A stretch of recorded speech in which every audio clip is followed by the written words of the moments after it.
llamas? Hola, me llamo Aymar. ¿Qué día fuisteis de excursión? Fuimos el día 26 de septiembre ¿A dónde fuisteis? a Sugarramurdi. ¿Dónde está Sugarramurdi? Está en Navarra. ¿Qué tal el trayecto de ida? Para mí el trayecto fue bueno. ¿Y el de vuelta? Creo que el de ida fue mejor.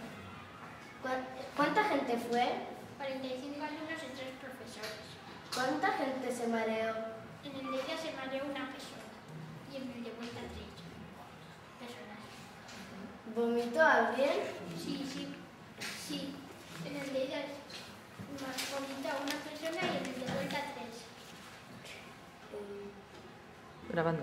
¿De cuántos pisos era el autobús? Era de 1, ¿Por qué no era de 2? porque cabíamos en 1. ¿Por dónde fuisteis a Sugarramurdi? Fuimos por Francia. ¿Pasasteis por Irún? Sí, pasamos. ¿Por qué pueblos pasasteis? De Eva, Solaluz, San Juan de Luz, etc. ¿Dónde recogisteis a la profesora Bego? En Ollantú.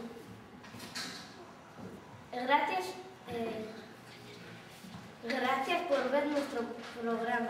Y hasta el año que viene. Hasta el año que viene.